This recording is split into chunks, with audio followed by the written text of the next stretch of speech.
Hello, you multi-munching malt munchkins, and thank you to Dominic for that malt mention. Thank you, Dominic. Ooh, malt mates. I'm Ralphie. This is Ralphie Review 943 Extras, which means that having done a whisky review, I'm providing extra perspective and information to help you with your malt moments. So we're in an old-fashioned classroom environment today. I've got the chalkboard out. Brand new piece of chalk. I'm sure it will snap before too long, whether I snap it from leaning too hard on the chalkboard or just drop it on the floor of the bothy. Something's going to happen. And in this extras, I'm going to talk about the levels of sensation that we encounter in whisky, and why, when we're just getting into whisky, it's a really good idea to start with what you find on the shelves of bars and in supermarkets and even in some of the online whisky shops who stock your standard basic bottlings. And one of the first whiskies that I would encourage anybody to start with on their Scotch single malt journey is Glenfiddich, because Glenfiddich is a very easy access single malt, very unthreatening.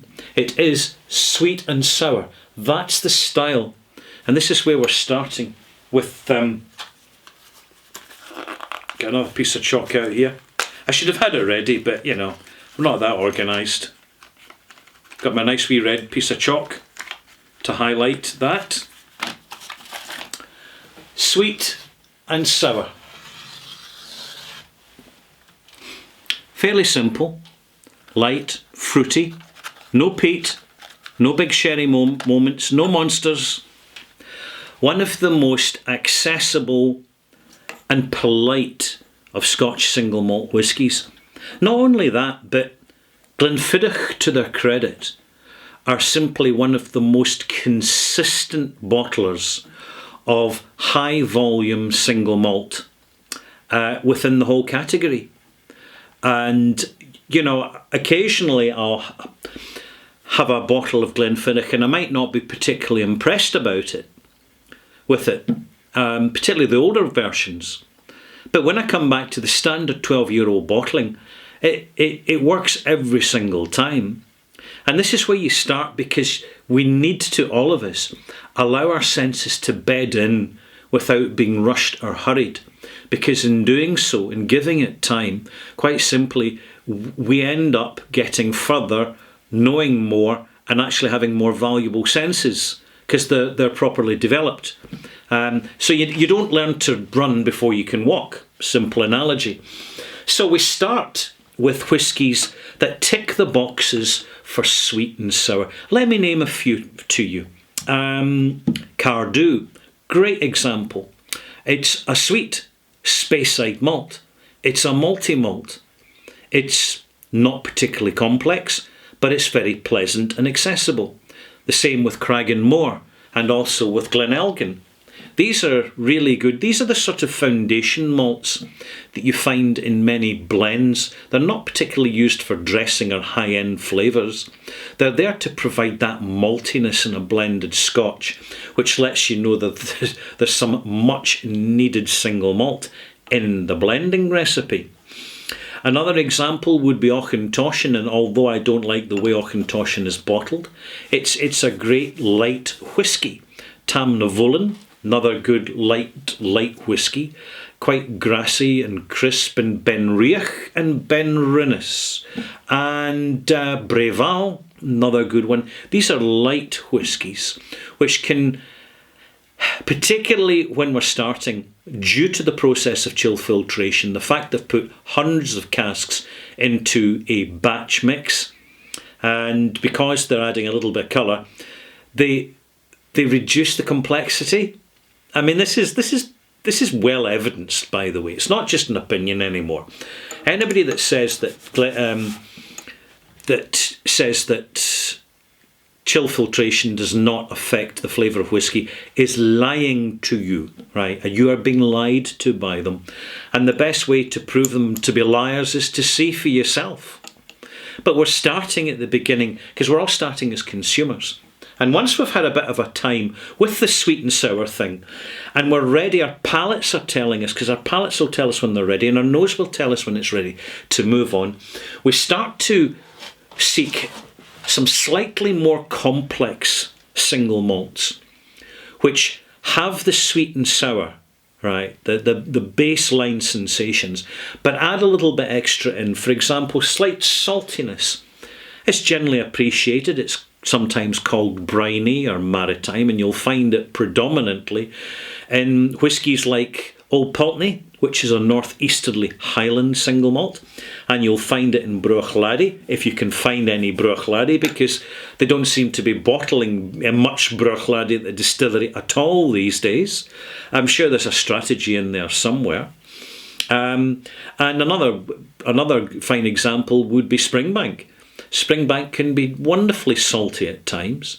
It just depends on the mood and the temperament and the batch variation of the particular whisky they're producing at any moment in time. And so you get that sweet and sour, and a little bit, you get kind of the note of another sensation. Now, it could be sweet, sour, salt, or it could be sweet, sour, savoury. And good examples of savoury whiskies are Laphroaig. It's a savoury whisky, that earthiness. As soon as you're talking about earthiness and mossiness, and peat is always a driver. When there's peat in the whisky, it's always a driver for the sensation of savoury, and it can contribute to saltiness. So you've still got the sweet and sour going on there, but you've got this extra dimension that your palate's now looking to explore.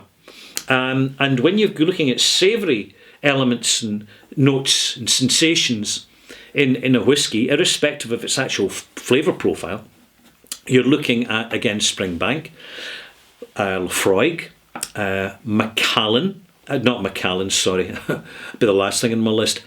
Another distillery starting with M called Mortlach. Wonderful, characterful distillery. In fact, in my stash, I have quite a few Mortlachs, because it is so charismatic. Edradour is another good example. I've just reviewed in my last review 943. Edradour, 10-year-old, the standard bottling, and despite it being chill filtered, which is very self-evident, it's got enough substance, character and quality of casks that kind of carries it over. Is actually a really good basic single malt. So there we are. I've given you examples of sweet and sour salt and sweet and sour savoury, sweet and sour bitter. Now, these are a lot harder to find. Bitterness is one of the most intolerable sensations to the modern palate. There's a very simple reason for that. From childhood, when we were being spoon-fed rusks and pre-prepared baby food, it's full of sweetness, it's full of sugar. And what do kids want? Sweeties, sweeties, sweeties. And where do we find the sweeties? Every time mummy and daddy go to the supermarket. Sweeties. At the counter, where the kids stop, beside mum's trolley, they see the sweeties, and mum's waiting, she's got nowhere to run, dad's got nowhere to run, the carer's got nowhere to run. The kid will grab a packet because it's right at kiddie snatch height. Sweeties. Children are addicted to sweetness. And because of the overconsumption of sweet foods and drinks at an early age, our palates are deconditioned and become hostile to bitterness. And yet, there are many valuable herbs and some very good quality food. Spinach is a good example, which have a certain amount of bitterness in them. Artichokes, another one, highly nutritious. In fact, some of the most beneficial medicines, herbal medicines, are quite bitter. Wormwood, for example, wonderful alkaloid, astringent, helps you fight cancer. But there's also the fact that in the natural world, bitterness can also mean poison, and it's nature's way of stopping you consuming something poisonous. See, that's the thing. So there's a natural gut reaction, a subliminal instinct to not enjoy bitter whiskey, and it is the last sensation that you will start to enjoy. Now, I enjoy it a lot. I enjoy bitterness, particularly with heavily peated whiskies like Laphroaig and Caol Ila. And sometimes, I'm going to share this with you, I take out my little dropper bottle of blended whiskey in which I have steeped wormwood herb to create an incredibly bitter concoction, and I put a drop into a peated whiskey, and it just takes it to a whole new dimension. I'm just telling you, malt mates, you won't get this information anywhere else. I've even got to the stage when I'm occasionally going to my local bar. I'll get a pint of mild or a pint of the local Laxa, brewed by Odin Distillery, best brewer in the island, where I am. And I'll get out my little bottle of bitters and pump 2, 3, 4 drops of bitters into the beer, because I like bitterness. Bitterness, it keeps you awake. It stimulates the neurological senses. It is a valuable tonic. And in a whiskey, it adds something beautiful. If there's loads of sweetness in with the bitterness, you'll get tangy. You'll get tangy, that marmalade note, that sort of confectionery, jelly, sours note. But the one distillery which features bitter is Benromach in the 15-year-old. Because they're using sweet casks, ex-bourbon casks, for up to 10 years, you generally, it's balanced out, produce a really, really good whiskey, especially when it's not chill filtered. As many of you found when you bought the cask strength bottling and absolutely overjoyed by it. It's fabulous, world-class single malt. Total 5-star Benromach cask strength. Edition 1. But it's the 15-year-old. It's a little bit sour. It can't be helped. It's just the way it is. Just the way it is. And another example of a bitter whiskey which features prominent bitterness. I can't give you one from official distillery bottlings, but you will find them amongst the independent bottlers, particularly in single cask bottlings, because there are natural wood chemicals in the staves of casks which can add bitterness to a whiskey, particularly if the wood's been harvested in the autumn. There we go. Finally, sour, bitter, salt. The sweetness gone, the sour's gone, and you're left with the sour still there, but the sweetness is gone. Sour, bitter, salt, and you could even put some savoury in there as well. This is where you reach the unpalatable end of whiskies, and they do appear in casks, and they're not enjoyable whiskies, but they're fascinating whiskies. I've been fortunate over the years that people have given me a cask sample, particularly in the early days when it was easier to do so, and I'd taste a whiskey and thinking, what on earth is going on here? Is this even whiskey?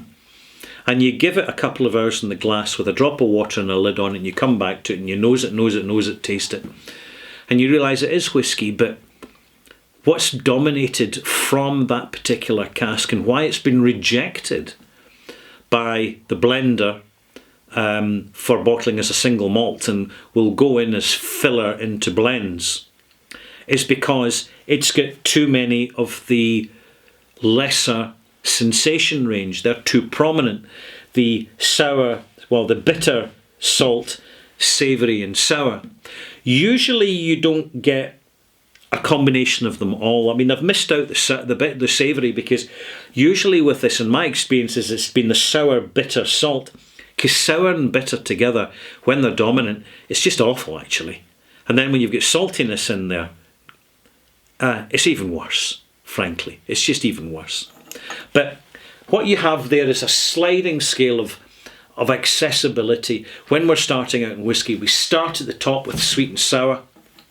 And then as we move on, get more years experience, we start to seek out and invest in the more complex single malts, and knowing where to find these more complex single malts, because when we do, our palate is going to be challenged yet again, as it was when we first had a single malt whisky, and we enjoy the experience. We enjoy getting to know the bottling, which starts out as a stranger, but by the time we finish the bottle, we're good friends. Malt mates, I hope you've enjoyed this extras. I'm Ralphie from the Bothy. Please subscribe. Please click like. Leave your comments. I do sift through the comments and leave hearts here and there. And if you're interested, I do have a Patreon channel called Ralphie, R-A-L-F-Y, in which I provide extra content. This is where you'll find in my Patreon channel the extras, which in my opinion is well worth a small investment of buying Ralphie a dram. I hope you've enjoyed this.